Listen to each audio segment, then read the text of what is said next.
পোড়ানো বেগুন ভর্তা নাম শুনলেই জিভে জল আসে। এর স্বাদ এবং গন্ধ দুটোই অসাধারণ। আজকে দেখাবো খুবই সহজে কিভাবে বেগুন পোড়ে ভর্তা করা যায়। আমি প্রথমে এখানে একটা বড় সাইজের বেগুন নিয়েছি। বেগুনটাকে ভালো করে ধুয়ে পরিষ্কার করে নিয়েছি। এখন এর বোটার দিকের অংশটা কেটে ফেলে দিব। বেগুনটাকে মাঝ বরাবর কেটে নিব। এখন আমি সামান্য তেল বেগুনের গায়ে ভালো করে লাগাই নিব। এই অল্প তেল লাগানোর ফলে বেগুন পোড়ানোর পরে কিন্তু এর ফ্লেভারটা অনেক বেশি ভালো আসবে। দুই পাশটাতে ভালো করে তেল লাগাই দিতে হবে। এখন আমি একটা ফ্রাই প্যানের মধ্যে বেগুনগুলো দিয়ে দিব এবং এটাকে ঢেকে খুবই লো হিটে রান্না করব। হাই হিটে দিলে বেগুনটা পুড়ে যাবে, কিন্তু এর ভেতরে ভালো মতো সিদ্ধ হবে না।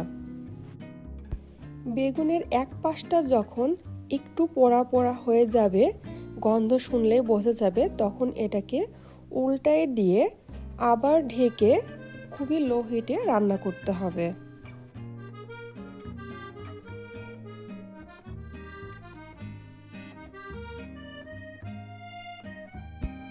এখন বেগুনটাকে উল্টালে দেখা যাবে এই পাশটাও কিন্তু অনেক ভালো পুড়ে গেছে।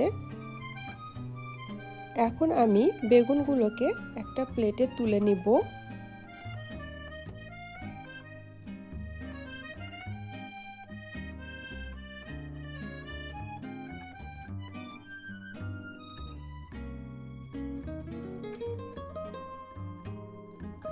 বেগুন ভর্তা করার জন্য আমি এখানে নিয়েছি পেঁয়াজ কুচি এবং শুকনা মরিচ। শুকনা মরিচটা আমি একটু ভেজে নিয়েছি।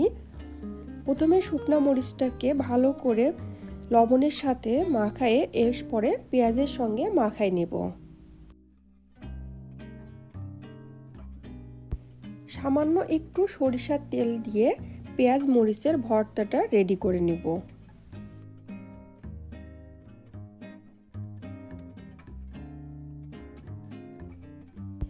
এখন আমি বেগুনের উপরের যে খোসা এটা তুলে ফেলবো। এই জন্য বেগুনটাকে কিন্তু অবশ্যই ঠান্ডা করে নিতে হবে। গরম অবস্থায় খোসাটা খুব ভালো মতো উঠবে না, তবে ঠান্ডা করে নিলে খোসাটা খুব সহজেই ছড়ানো যাবে।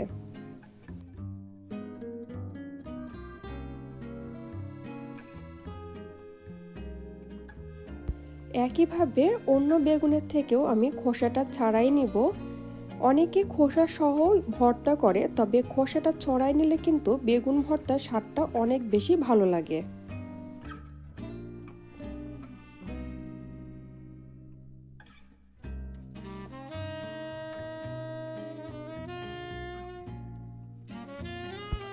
এখন আমি এর ভেতরে দিয়ে দিব আগে থেকে করে রাখা পেঁয়াজ এবং মরিচের ভর্তা। যে ঝাল যেমন পছন্দ করেন সেই পরিমাণ মতোই ঝাল দিবেন। এর সাথে আমি আর সামান্য পরিমাণ লবণ এবং কিছুটা সরিষার তেল দিয়ে বেগুনটাকে খুব ভালো করে মেখে নিব। বেগুন ভর্তা করার সময় এর থেকে যে ফ্লেভারটা আসবে, এতেই কিন্তু ক্ষুধা অনেক বেশি লেগে যাবে।